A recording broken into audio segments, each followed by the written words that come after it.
نحمدہ ونصلی علی رسولہ الکریم اما بعد فاعوذ باللہ من الشیطان الرجیم بسم اللہ الرحمن الرحیم۔ میرے اور آپ کے آقا ساری کائنات کے داتا اللہ کے آخری نبی اور آخری رسول حضرت محمد مصطفیٰ صلی اللہ علیہ وسلم نے حدیث پاک میں ارشاد فرمایا کہ اے میرے غلاموں، اے میرے امتیوں، اللہ تعالیٰ کے گھر کا حج کرو۔ صحابہ کرام نے حضور علیہ الصلوۃ والسلام کی بارگاہ میں عرض کی، یا رسول اللہ صلی اللہ علیہ وسلم، کیا ہم میں سے جو کوئی صاحب استطاعت ہو اس کے اوپر ہر سال ہی حج فرض ہے؟ تو نبی کریم علیہ الصلوۃ والسلام نے خاموشی اختیار فرمائی، اور بعض اوقات خاموشی کا اختیار کرنا اس میں بڑی حکمتیں ہوتی ہیں۔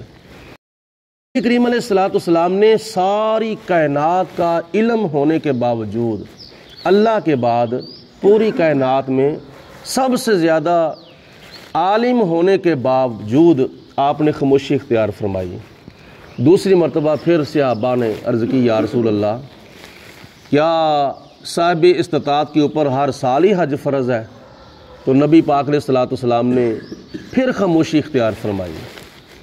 تیسری مرتبہ صحابہ نے عرض کی، یا رسول اللہ، کیا ہر سال ہی حج فرض ہے؟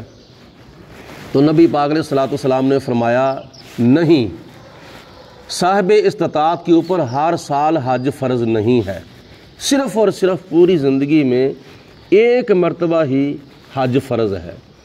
تو پھر صحابہ عرض کرتے ہیں، یا رسول اللہ، آپ نے دوسری مرتبہ اور پہلی مرتبہ آپ نے خاموشی اختیار کیوں نہیں؟ آپ نے خاموشی اختیار کیوں فرمائی تھی؟ تو نبی پاک علیہ الصلوۃ والسلام نے فرمایا کہ اس کی کچھ وجوہات ہیں، ان میں سے ایک وجہ یہ ہے کہ میں نے پہلی مرتبہ تمہارے سوال کا جواب نہیں دیا، یا دوسری مرتبہ تمہارے سوال کا جواب نہیں دیا، تیسری مرتبہ میں نے تمہارے سوال کا جواب دے دیا ہے۔ تو پہلی دو مرتبہ میں نے جو تمہارے سوال کا جواب نہیں دیا، اس میں حکمت یہ تھی کہ اس وقت مجھ پر اللہ کا قرآن نازل ہو رہا تھا، میرے پاس حضرت سیدنا جبریل علیہ الصلوۃ والسلام حاضر تھے، اللہ کا قرآن نازل ہو رہا تھا۔ تو جو اللہ کا قرآن پاک نازل ہوتے وقت سوال ہو نا، اگر اس میں ہاں کر دوں تو ہاں ہو جاتی ہے، اگر نہ کر دوں تو نہ ہو جاتی ہے۔ تو میں نے اس وقت ہاں اس لیے نہیں کی، اگر اس وقت میں ہاں کر دیتا تو صاحب استطاعت کے اوپر ہر سال ہی حج فرض ہو جاتا۔ مثال کے طور پر 1 سال تک یا 2 سال تک یا 3 سال تک یا 4 سال تک بندہ جتنے سال تک صاحب نصاب رہے اتنے سال تک اس کے اوپر زکوٰۃ فرض ہے۔ تو جس سال وہ صاحب نصاب نہ رہے اس سال اس کے اوپر زکوٰۃ فرض نہیں ہے۔ لیکن ہر سال بندہ صاحب استطاعت ہو، لیکن پھر بھی ہر سال صاحب استطاعت کے اوپر حج فرض نہیں ہے۔ حج صرف اور صرف 1 سال فرض ہے، اور پوری زندگی میں صرف اور صرف 1 مرتبہ حج فرض ہے۔ ہر سال بندہ حج کرے گا تو یہ نفلی حج ہوگا، فرضی حج جو ہے وہ صرف اور صرف پوری زندگی میں 1 مرتبہ فرض ہے۔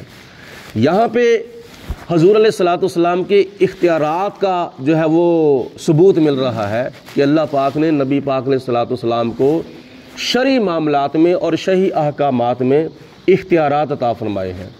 اور یہ بھی جملہ یاد رکھیں، سارے نبی حضرت آدم علیہ الصلوۃ والسلام سے لے کر حضرت عیسیٰ علیہ الصلوۃ والسلام تک، سارے نبی اور سارے صحابہ اور سارے ولی اور تمام شہداء، تمام اولیاء، جتنے بھی اللہ کے پیارے ہیں، وہ سارے کے سارے خدا تعالیٰ کے قانون کے پابند ہیں۔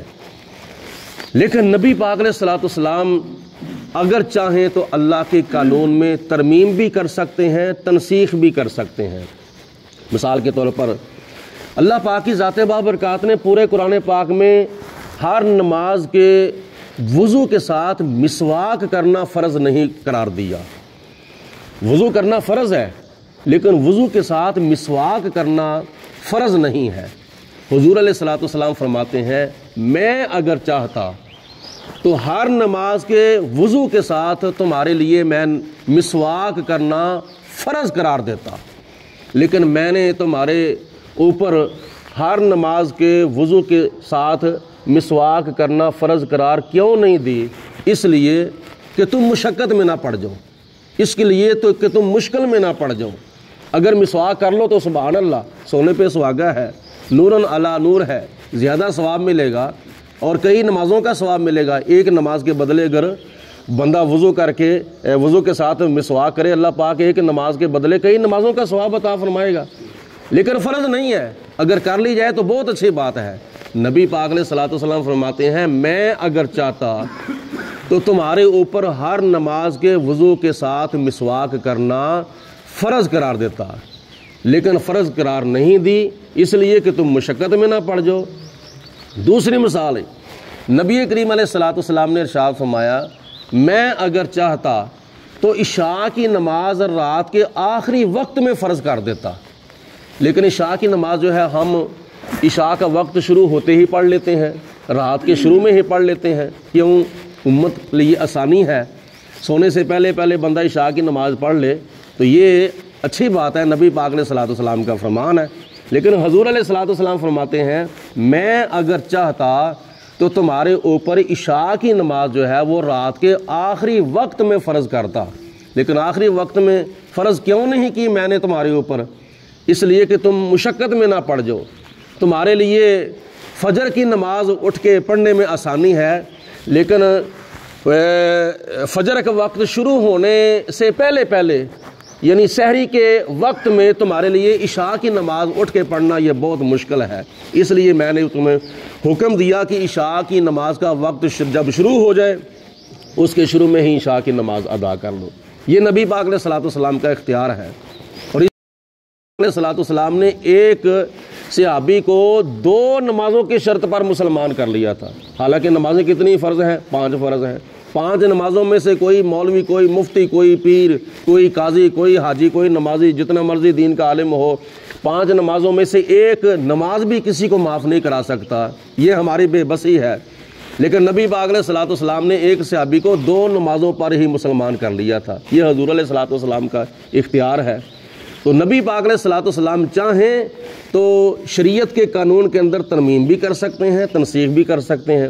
یہ جو پوری کائنات کا قبلہ ہے، خانہ کعبہ جس کی طرف ہم منہ کر کے نماز پڑھتے ہیں، فجر، ظہر، عصر، مغرب، عشاء، اور اس وقت تقریباً 2.25 ارب مسلمان جو ہے وہ خانہ کعبہ کی طرف منہ کر کے نماز پڑھتے ہیں۔ یہ خانہ کعبہ ہمارے لیے کیسے بنا تھا؟ یہ بھی نبی پاک علیہ الصلوۃ والسلام کی چاہت تھی، حضور علیہ الصلوۃ والسلام کا اس میں اختیار تھا۔ اللہ پاک کی ذات بابرکات نے خود بخود نہیں فرمایا کہ تم کعبے کی طرف منہ کر کے نماز پڑھو، بلکہ حضور علیہ الصلوۃ والسلام کا رخ کعبے کی طرف ہوا تو اللہ پاک کی ذات نے ساری دنیا کے مسلمانوں کا رخ ہی کعبے کی طرف کر دیا تھا۔ تو اس میں حضور علیہ الصلوۃ والسلام کا اختیار ہے۔ بعض لوگ کہتے ہیں کہ جس کا نام محمد یا علی ہے وہ کسی چیز کا مالک و مختار نہیں، یا نبی کے چارے سے کچھ نہیں ہوتا۔ ہمارے قائد اعظم محمد علی جناح کا نام جو تھا وہ محمد علی تھا، انہوں نے پاکستان بنا دیا تھا۔ تو جو لوگ کہتے ہیں کہ جس کا نام محمد یا علی ہے وہ کسی چیز کا مالک و مختار نہیں، تو یہ کیسا عقیدہ ہے؟ یہ اللہ کے قرآن کے بھی خلاف ہے، نبی پاک علیہ السلام کے فرمان کے بھی خلاف ہے۔ رہی بات حضور علیہ الصلوۃ والسلام کے چاہنے سے کچھ نہیں ہوتا، اللہ پاک کی ذات نے تو دنیا کے اندر نبی پاک علیہ الصلوۃ والسلام کی چاہت کے مطابق خانہ کعبہ کو قبلہ بنا دیا ہے۔